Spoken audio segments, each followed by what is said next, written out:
Greetings,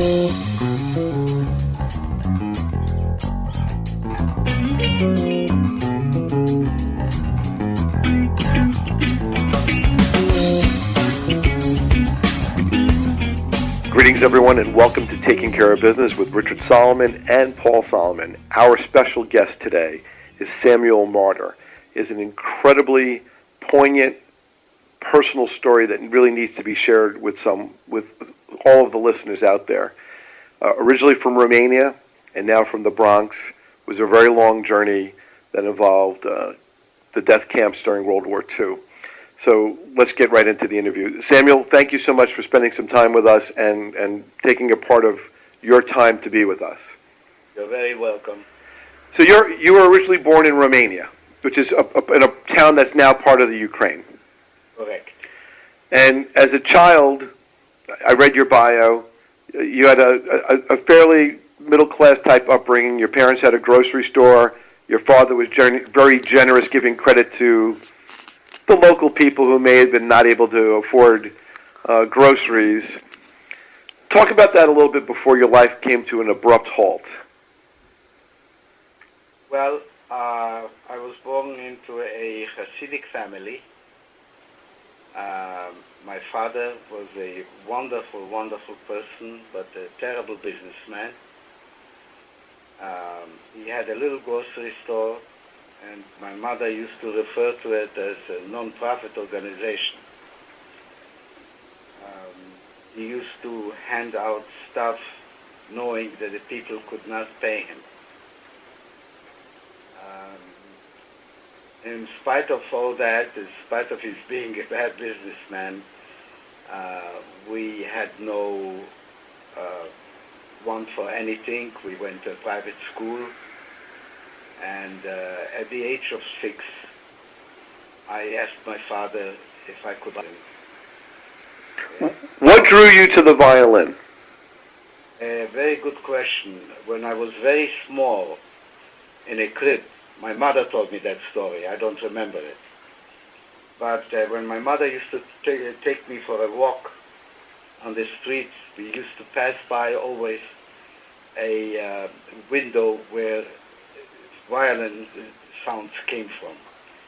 And every time she passed by, I was crying. And she couldn't figure out why I would be crying. So one time she decided to stop at the window and not go on. So when she stopped, I stopped crying. So she came to the conclusion that I enjoy listening to the violin. So from then on, she would take me always to that window and stop there, and I would be listening to the violin. I don't know whether that was the final, the only thing that led me to, the only experience that led me to want to study the violin. When I was about 6, I heard Enesco play. He came to our hometown to play, and when I came back from the concert, I asked Father if it would be possible for me to study the violin. Now, when you heard the concert, was it klezmer or was it classical music? Well, it was classical music. Enesco was one of the greatest violinists in the world. No, he could do anything. He did only classical music. Okay. What was the town like before all the atrocities happened with the Nazi invasion? What was it like, just on a day-to-day basis as a child that you remember? Yes, well, on a day-to-day basis, it was a normal life, considering that we lived in an Eastern European country. There was anti-Semitism, but the Jewish community had to live sort of in a ghetto-like atmosphere, and but life was not bad. my first experience was with anti-Semitism, which upset me very much, was on my first day going to school when I was thrown stones at. And I was very shocked by that. And kids were throwing stones. It was near a school. And they called me all kinds of obvious names that anti-Semitic children would use, and they called me Jesus killer and all that kind of stuff. And I came home very very upset and asked Father why the children would be throwing stones at me and call me Jesus killer, and who is Jesus? So Father explained to me in a good-naturedly. He said, "Don't worry." I said, "These kids were taught that way. They were taught that Jews killed Jesus, and don't be upset." How did you handle the whole incident emotionally from that point on? Emotionally, I knew that I had to run through that street fast, and I became a good runner. I knew what to expect, and I realized that I cannot expect a peaceful walk to my school. At what point did you notice that politically the world was globally anti-Semitic in terms of the beginning of the World War II problems? Well, in Romania, just before the beginning of the Second World War, a fascistic government came to power. It lasted only a short time, but during that time, Jews had to be very careful when they walked the streets. Jews would be beaten up, robbed, and it was a very, very scary time. Luckily, it lasted a very short time. What year was this? That must have been around, I would say around 38 or 39. So at that time you were about 9 years old? Yes, around that time, yes. And then a year later, the Soviets annexed that part of Romania, and we were under the Soviets for about 1 year. And then afterwards, of course, the Germans marched in. What was that like, and how horrific was it? Well, it was pretty scary. In the beginning, before they marched in, my father did not want to believe. We heard stories coming from Vienna that Jewish people are beaten up on the streets, raped, and killed. And my father said that this is not possible. It must be communist propaganda, because the German people are a cultured people, and they would never do things like that. And they would never accept Hitler's crazy ideas. But then, of course, when they marched in, soon enough, we realized that we were in big trouble. The first week they came, a large number of Jewish leaders were taken out of the town, of the city, and were killed. And then there were other killings going on the streets, and very soon they made a ghetto, which was surrounded by wire. And then we realized that things were not going to get any better. And it did not take too long, and they organized already a transport we did not know where we would be going. Soldier came and knocked on our door and said one morning, come down and take all you can with you because we don't know where you are going. Of course, all the Jewish people had to come down the street. They said anyone who would be found in the apartment would be shot. So, of course, in a haste, father and mother tried to pack things, whatever we could, mainly food. And we were taken to the train station, and we were put on in cattle cars. And even during that time, my father was still optimistic and said they probably want to take us to do work in the fields. But then when we saw the situation with the cattle cars and they locked us up, they did not give us food and people were dying right and left, we realized that we were in big trouble. When I went to the United States Holocaust Museum in Washington, D.C., I stood in one of those cattle cars.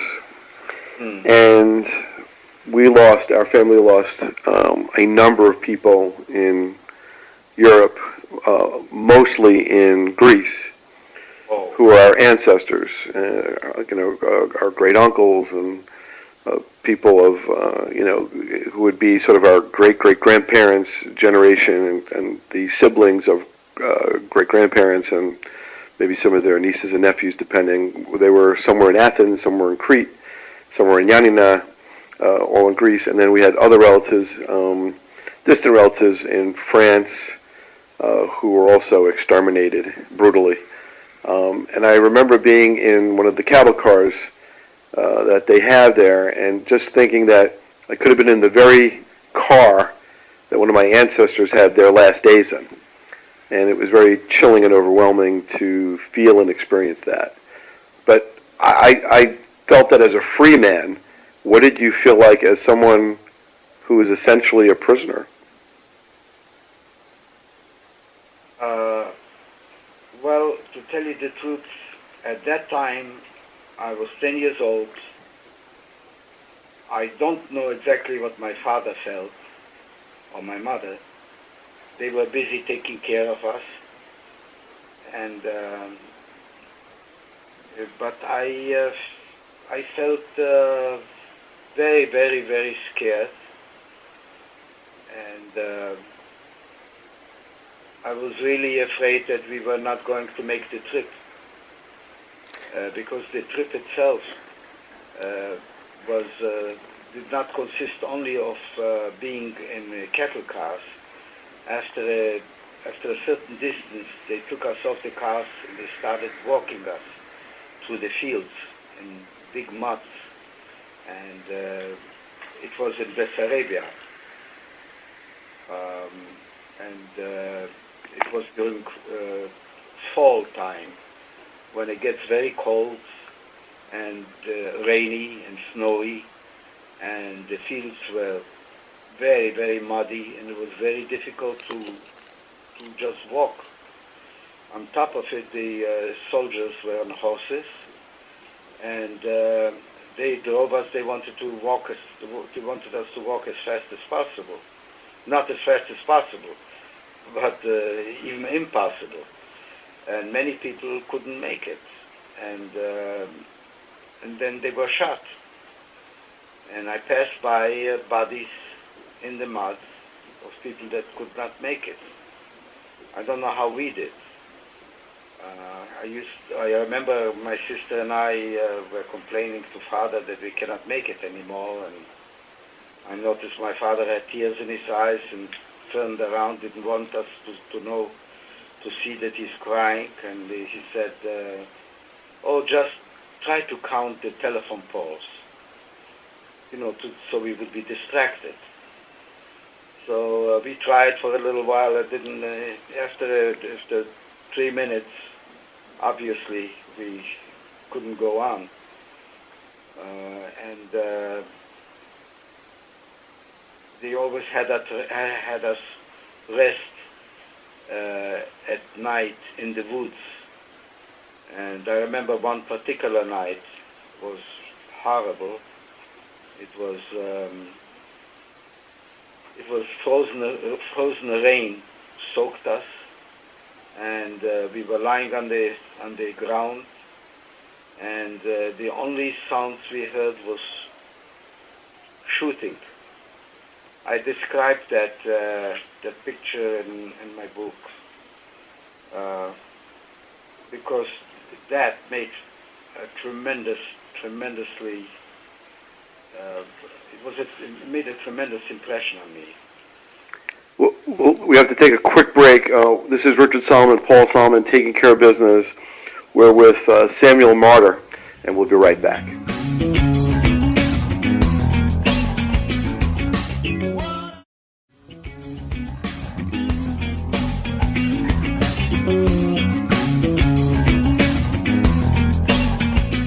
Welcome back. This is Richard Solomon, Paul Solomon, with our special guest, Samuel Marder, who survived the Holocaust, being born in a part of the Ukraine that was Romania at the time.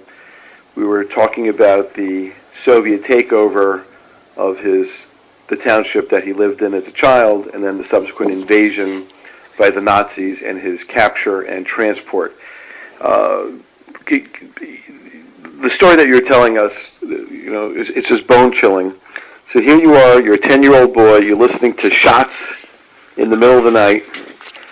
What gave you hope, and what caused you either not to flee, panic, or just do something, And it probably presented the ultimate parenting challenge to your parents to try to keep very young, impressionable children calm and as safe as possible in what is ultimately the unsafest environment. Well, it was, I don't think we had much hope at that time, but it was I guess the will to live and the desire to survive. And it was a chilling experience, obviously. I do not remember feeling anything else than fear and hunger. How did you sleep at night? Were you even able to sleep? No, this was not possible, because all I remember hearing was the gnashing of teeth from the cold of thousands of people around us, and people really did not talk to each other. There was no desire to talk about anything. There was no need to talk about anything. We just wanted to survive the moment. How many people in your town were rounded up? We were several thousand people. Wow. The first transport was several thousand people. And obviously, by the time we got to our final destination, most of the people already didn't make it, were not able to make it. But our trip was also not as it was not just walking, but it fooled us twice.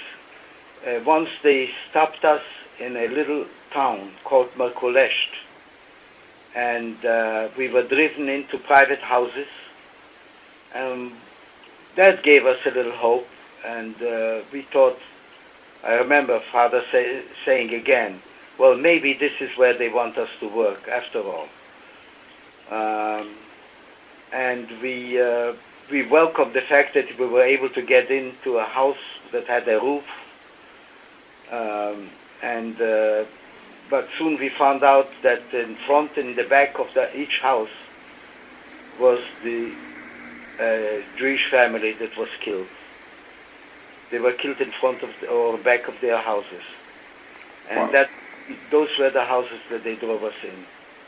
But it didn't take long. I don't remember whether it took 2 or 3 days, and they marched us out from those houses. So we kept marching again. Again, resting in the forest. How did they know who was Jewish? First of all, they took us out from the ghetto. Obviously, no one was crazy enough to go into the ghetto that was not Jewish. But did anyone try to pretend that they weren't Jewish? It's possible there may have been one or two people, but it was not that easy because you had to have documents. But how did they know based upon the documents? It's just on people's names? I mean... If you walked on the street, for instance, they were asking for documents. And also another thing, they said that any Jew trying to avoid getting into the ghetto would be shot. So, you were under threat of death. Did your documents say that you were Jewish? Is that, in other words, was that listed in the documents? I cannot remember that, but I do know that no one ever dared to deny. First of all, every Jew had to have a Star of David. Yeah, the yellow star that we see in the history books. Yes, and also that was a law that could not be broken. And if anybody broke that law and was caught breaking that law, the results were not good. So they took us out from the ghetto, and there really was no chance to escape, because if anyone would have escaped on the way when they marched us through the fields, if anyone would have managed to do that, he probably would have been reported by the peasants in their surrounding area. Now, I remember reading in your bio that you had a violin with you and one of the peasants ripped it out of your hands. Right. Could you talk about that a little bit, please? Yes. In one of those walks, when I really felt I was exhausted, I just couldn't make it anymore, a peasant ran over to me and saw I was holding on my left arm a little violin case. So he ripped it out of my hands.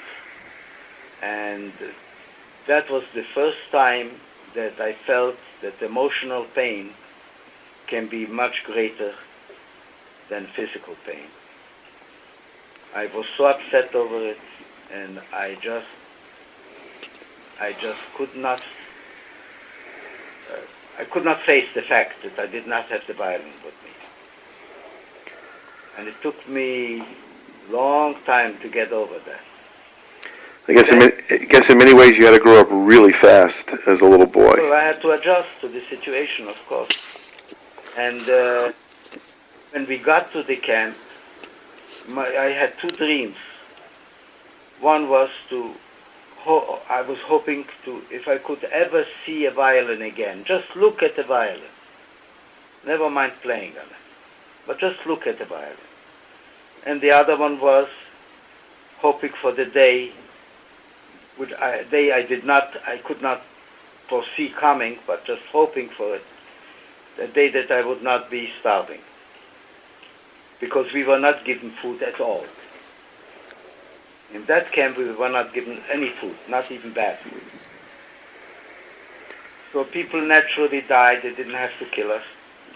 People died of hunger, typhoid, and frost. Now, which camp was this? It was a very small camp. It was turned into a camp. It was a little Jewish community in the Ukraine, which they called Transnistria, by the way, when the Nazis called it Transnistria. And it was completely erased to the ground. The name was Verkhovka. You will probably not be able to find it on a map. At least I was not able to find it on a map. I was able to find the village, a larger village next to it, which was about 7 kilometers from Verkhovka, and it was called Obodovka. Unfortunately, I was told by someone who did go there that it was erased to the ground, and I even saw a picture of it. And I was able to get, at least from someone who was in the area, a picture of the, well, I could call it the so-called cemetery, because it was, unfortunately, it was a piece of ground where they buried the dead in mass graves, and so was my father. I read that in your biography. Your father got ill and he passed away. Could you talk about that? It must have been soul shattering. Yes, it was. It led me to a point where I really did not want to go on living. When I saw my father dead on the floor near me, with glazed eyes, I was still hoping to see a sign of life. I was just watching his face. But after watching his face for a long time, I realized that I lost father, and I really did not want to live anymore. And I was sick of typhoid, and probably with high fever, I imagine, because I fell into a coma. My mother told me that I fell into a coma. My mother was the only person in the room that was not affected by typhoid, because she had it as a child, so she was immune from it. And she told me I fell into a coma, and that I wrote in the book the rest of the story about a dream that I had. My father came to me in my dream with a smiling face and a happy face, very, very well dressed in holiday clothing, and smiled at me and gave me a piece of matzah and said, "Don't worry, everything will be okay." I tasted that piece of matzah and woke up. And when I woke up, obviously I saw the tragic truth that my father was lying dead near me. I don't know how long I was in a coma. When I saw that, of course, I started crying, and but I decided that I would try to do everything I can to see that my family and I survive, my mother and my sister survive. How long were you kept as a prisoner? 3.5 years. Were you fed anything of anything at all during this time? I mean, they were definitely starving the Jewish people. Well, it was a camp only of Jewish people. No, but they were starving everyone. Did they give you any food at all, even just once in a while? No food at all, no. But our luck was, if you can call it luck, was that when we got out of the illnesses, some of us recovered, from typhoid. And after the winter, those that survived, it was a horrible winter, by the way. It was we were told it was one of the most cold winters that Ukraine ever had. We managed at night. We were not watched as carefully as those that were in the other camps in Germany and in Poland. There were only 2 militiamen that were guarding us, but often they were drunk, and so at night we tried to steal ourselves out of camp and go into the fields and try to pick up whatever the peasants left there, whether it was a potato or an apple sometimes in somebody's garden, or a tomato, or whatever, and that's how we survived. Wow. There were also a minority of peasants that were sympathetic to us, and when we found out who they were, we used to go there, and sometimes they would give us a piece of bread to take back. And I was too small to work for them, but my mother tried to work a little bit for them, and they would give us some bread or potatoes, and that's how we survived. Now, when you were interred, you were in the same facility, like I guess the same barracks with your mother and your sister? Yes, we were together. Yeah, most of the time we were together. There was a period of time when, before liberation, the Romanians must have had second thoughts, because they saw already that the Russians are gaining in the war, and the Nazis are losing, and so they wanted to probably to try and make up for cooperating with the Nazis. So an arrangement was made to be able to, for children to be able to leave the camp. And so we made it about 60 kilometers. Yeah, my mother decided to have us leave her, because she did not want us to be there. And at least if we left the camp, there was some hope that we would survive. That's how she felt. And we walked about 60 kilometers away from the camp to a city that was called Balta. And from there, we were eventually going probably to be taken by ship back either to Romania, and from there to Turkey or Palestine.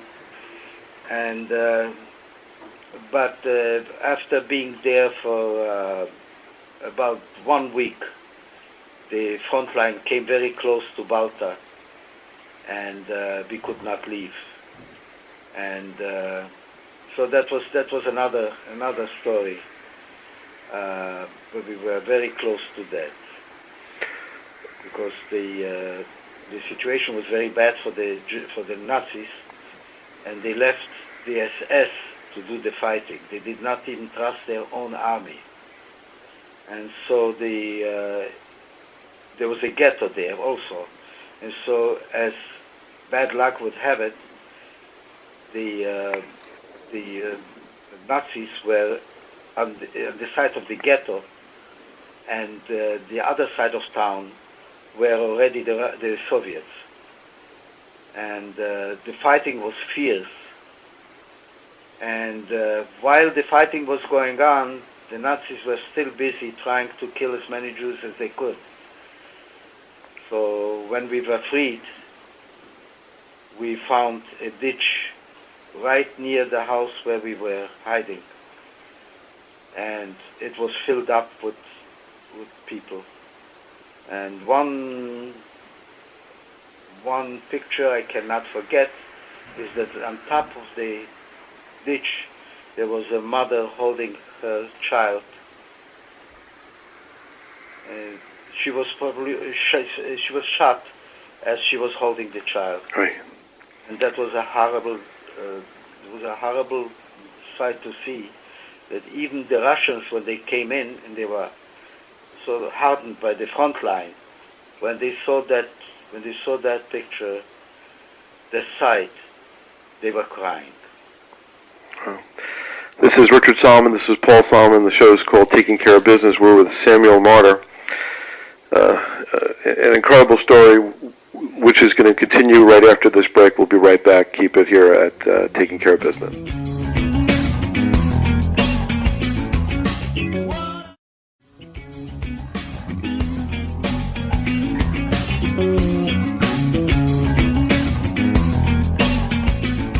You tell an incredibly riveting and moving story. Okay. In that city, Balta, I also had a close encounter with, within a second or two, being dead. I ran out in spite of the fact that the bullets were flying back and forth. We were very cold inside, and I ran out of the house to try to get some wood. The people in the house, of course, were yelling at me not to go, but they couldn't hold me. And I ran out to try to get some wood. And as I ran, sort of like almost between bullets, a tall German SS stood in front of me. I looked up, and I saw, and I realized he was an SS man. He had a machine gun, put it in front of my chest, and asked me, Jude, which means in German, Jew. I realized immediately that if I answered in German, he would realize that I'm a Jew. So I said, immediately I reacted and fast and said, Niet, in Ukrainian. Uh-huh. And that made him stopped him from thinking what he wanted to do, and he turned around and walked off. Wow. Yeah. Talk about fast thinking. I realized there was no time really to think. It was just an immediate reaction. Well, what was the language you primarily spoke? My mother languages were Yiddish and German. Even though you were living in Romania, which was part of the Ukraine. Yes. The culture in that part of Romania was Austrian, because before I was born, this part of Romania was Austria. So people really spoke German most of the time, and the Romanian was only spoken in offices. As a matter of fact, the Romanians were very upset about it, and they used to have signs, speak only Romanian. Let's talk, because there's so much to cover. We have to talk about liberation and then talk a little bit about the violin. Okay. What was liberation like? Because it must have been both surreal and... Well, when we were liberated, obviously, as I mentioned before, we were not with our mother. My sister and I were supposed to have been on the way, out of Transnistria. So we were in Balta. And I was able to, before we were liberated, I became optimistic because I was able to hear the difference between the sounds of the cannons coming from the Russians and the sounds coming from the German guns. And I told the people in the house that I hear the Russian guns coming closer and the sound of the German guns more from a distance. So I told them that it looks like we are going to be liberated any moment. Sure enough, they didn't want to believe me, but in any case, the next morning, the Soviets came in. As soon as they came in, we made it our business immediately to go back to see Mother, because we knew she would be very worried. So a cousin of mine decided that he would leave Mother, and he just came in actually with the Soviet army. And he found us, and we immediately made our way back, those 60 miles to where Mother was. I cannot tell you, I cannot tell you even the immediate reaction after we were freed. It was overwhelming. And the first thing that I was able to enjoy was a piece of bread with sugar, and that was heaven. And after that, obviously, we had no more problem with food. And we went back, we met Mother, who was terribly upset because she heard from peasants that that city, Balta, was completely destroyed with Katyushas. Obviously, it was an exaggeration. There was a fierce fight, that's true, but we were able to survive. Unfortunately, some Jews did not survive because they were shot while the SS were in that city. And then from there on, it was a process of trying to make our way back to our hometown. And so we hitchhiked with the some parts we walked, some parts we hitchhiked with the Soviet Army trains, and they were nice enough to pick us up, and we made our way back to our hometown. But we had to make it illegally because we had no documents. Our documents were taken away by the Nazis. What did you do for clothing? We didn't do much. We really didn't do much. Were you still wearing your, I guess, the prisoners out, the prisoner outfits that the Nazis gave you? They did not give us any clothing. Okay. We had to pick up in a village sometimes for work or find or whatever, a jacket or whatever. But my shoes were gone, and I walked most of the time barefoot. Were you tattooed? No. They didn't have time for that. Because obviously they were still busy killing the people in Auschwitz. I realized then and there that they were keeping us until they would get rid of the others, who were ready to be thrown into the ovens. And then afterwards they would have taken us there. Well, for those people listening, it's really important that the people who are listening know that the website to take a look at is Samuel Marder, SamuelMarder.com. He wrote a book called Devils Among Angels, A Journey from Paradise and Hell to Life. And I really recommend it for people out there. And also, I know that you speak, yes, and that you're a public speaker, and I think that's really important, and I really commend you for having the courage and stamina to do it. And for those people who are interested in Sam's bio, his books, his music, his news and events, check out his website at SamuelMarder.com. In the time remaining, I want to cover a little bit about your journey to the Bronx and your reacquaintance with the violin. That's a very long story, and I have it in the book. But strangely enough, first of all, we came to a DP camp. We managed our way out of Soviet Russia through Poland and Czechoslovakia at night through the woods, and we made it. And we wound up in the American zone near Munich, a DP camp called Fernwald. And although I was completely demoralized and thought that I would never study violin again. I felt I was too old. I was 17 years old already by that time. A friend of mine tricked me into the house of a Polish violinist in the next town, which was a German town, and that violinist, after hearing me play, decided to teach me for free. The strange part of it was that he was a Nazi, and I didn't know about it.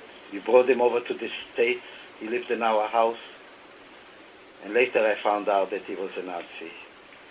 But he had changed his outlook on Jewish people after he was in our house, and he went crazy. I checked him out in Chicago when I was on a tour, and I could not communicate with him when I called him. I realized that he was out of his mind. So I studied with him for a little while, and then I came to the United States, and I could not believe it, but I got a complete scholarship at the Manhattan School of Music, and that was my beginning with music again. And where did that career in music take you? Well, at first I went through a long period of depression. I was a pretty good violinist when I finished school. They gave me the honor of playing concerto with orchestra at graduation. Afterwards I was very depressed for several years, but then somehow someone who knew my playing recommended me for a job, and from there on I started getting calls for work, and then I became started playing for Stokowski, and Stokowski recommended me as concertmaster of a Soviet dance group called Moiseyev. Went on their first tour to the United States and Canada, and then I became concertmaster of other orchestras, ballet orchestras, the Washington D.C. ballet, and so I went on. I made it out much better than I ever thought I would. What was it like to try to rebuild your life outside of music? What did you do personally? I had great difficulty adjusting to a normal life. Great difficulty. I had great difficulty to communicate with people, and had a very tough time in school, where they were very nice to me. They did not know about my background. I never told anyone my background. But somehow I was treated well, and they liked my progress, which was very fast. And so I was lucky being able to resume my studies until I graduated. Now, was there a language barrier when you began studying, because you weren't speaking? There was a language barrier because I did not know English, and the first grade that I ever got in school was F, because I was sent into a psychology class. Unfortunately, they did not teach psychology in other languages, and so obviously I did not understand a word that was going on, but it took me about 2 years, and I adjusted, and I began to be able to function in English. Did the whole experience of the war shatter your sense of inner peace and your sense of humanity and religion? I was taught by my father never to hate. So even when I walked home after I was freed, we walked back to my mother's, to the concentration camp. I was walking practically between dead Nazi bodies, and I did not hate them. I felt sorry. I felt sorry that they had to reach that state, although I knew that if they would be alive, I would be dead. And I had it changed my life. The impressions remained, and I used to have nightmares up to about 10 years ago. So obviously the effect was very strong. But during the day, no one would have ever guessed what I went through. I did not discuss it with anyone. I did not talk about it until I started writing the book. Was the book like a relief of all the built-up pressure in a way? Maybe it was. But when I wrote the book, it is in a very strange order. I wanted to start writing about my experiences, but my mind would sort of sidetrack me.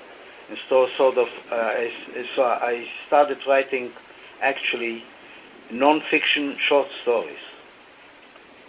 And since I wanted to write about my experiences, I realized I would have to wait and write a lot of other things before I can get myself to write about my experiences. And but the fiction stories were also based on European life in Eastern Europe before the war. So at least I felt that I gave I revived the name of some towns that would never be mentioned by human beings because they were erased to the ground or taken over by other people, and no one would ever mention their names. They were actually the people were completely annihilated, and even the cemeteries were annihilated, were destroyed. So I felt that I should give them the names, at least mention their names, and keep their names alive. Well, that's why we're on the radio with you, because what we want is your story to be broadly disseminated, because I think it's a very important story that needs to be told. And although this is April of 2014, we're going to, obviously keep this in our archives and play it again when there's Holocaust Remembrance Days in future years. I appreciate it. We only have 2 minutes, so I'm going to definitely ask you to come back for a second hour, if that's okay with you. Yes. What gives you solace and peace today, and strength and spirit? To help other people. Okay. Well, you certainly do that. I know that you lectured at the Bronx Supreme Court last year. Yes. And I know that you give speaking tours now. Yes. And I know that you have. Are there any more books in you that you may be publishing in the future? I am giving it consideration because I feel that I did not write enough. I just touched on my experiences. Well, if I may be so bold as to make a humble suggestion, an audio book may be something that would be a great addition to your body of work. Because there's nothing like hearing the voice and the emotion in the voice that encompasses and embraces the story that goes with it. Well, if I could do it in an effective way, I would be glad to do that too. Okay. Sadly, for this hour, we need to stop here, but you've been most gracious with your time. If I could actually reach over the telephone and give you a hug, I would. And I am humbled by your words, and I am inspired by your bravery and your strength. For those out there, this was Samuel Marder, SamuelMarder.com. He's a speaker and author. His book is Devils Among Angels, A Journey from Paradise and Hell to Life. Please find him, listen to him, and if he's lecturing, you need to talk to him. And obviously, if you need to ever get in touch with us, we're TCBRadio.com and TCBRadio at Yahoo.com if you'd like to send us a note. If you want to pass along any comments, we'll be glad to talk to Sam on your behalf. Again, this is Richard Solomon, Paul Solomon. Thank you for listening, and thank you, Sam, for your kindness and time.